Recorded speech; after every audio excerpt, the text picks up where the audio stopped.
Monsieur Emmanuel Desfourneaux, bonjour. Bonjour madame. Alors, est-ce que vous pouvez rappeler l'importance symbolique de Gorée pour nos auditeurs? Oui, c'est devenu le symbole d'une des plus grandes tragédies des sociétés humaines, qui a été donc la traite négrière. Il faut dire que Gorée donc est une île au large de Dakar et ça a été considéré comme l'un des plus grands centres de commerce d'esclaves de la côte d'Afrique du 15e au 19e siècle. Mais ce qui a rendu, je dirais, Gorée encore plus important sur le plan mondial, c'est que les Nations Unies en 1978 l'ont érigé comme une île mémoire et l'UNESCO aussi la même année l'a inscrit sur la liste du patrimoine mondial de l'humanité. Cette place existe depuis longtemps.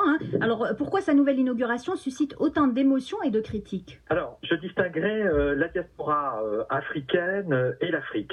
Alors l'émotion auprès de la diaspora africaine, tout simplement parce que la diaspora africaine, donc qui sont des personnes d'ascendance africaine issues de cette histoire finalement de l'esclavage, considèrent l'île Gorée comme un sanctuaire, un lieu de pèlerinage.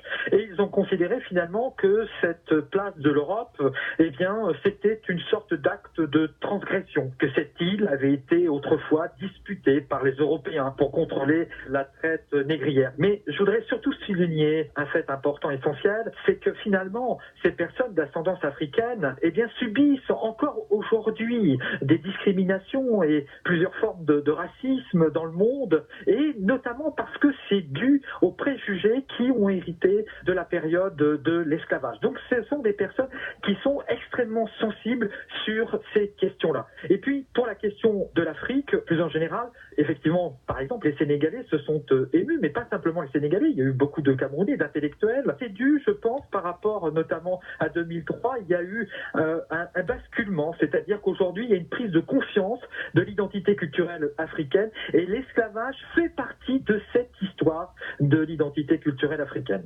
Et finalement, monsieur Emmanuel Desfourneaux, cette affaire ne traduit-elle pas aussi un sentiment anti-français grandissant dans la région? Oui, vous savez, là c'est l'affaire de la place de l'Europe, mais on pourrait l'élargir et se demander si finalement c'est pas la question de la place de la France qui est posée en Afrique en général et en particulier au Sénégal. Et moi je vous invite à regarder de près finalement les prochaines élections présidentielles, puisque ces questions vont se poser avec beaucoup d'acuité. C'est vrai que la France dernièrement a été, j'allais dire, attaquée par rapport à la question de Bolloré. Elle a été aussi mise à mal par rapport aux concessionnaires français d'Eiffage. Et évidemment, toutes ces questions, j'allais dire, qui reviennent sur les questions de néocolonisation, de la présence économique de la France, eh bien, posent difficulté. Et c'est vrai que ça interpelle la France et il va falloir qu'elle s'interroge plus généralement sur sa présence, sur sa doctrine en Afrique et plus généralement sur son passé par rapport à l'Afrique. Monsieur Emmanuel Desfourneaux, merci beaucoup d'avoir répondu à nos questions. Je vous remercie.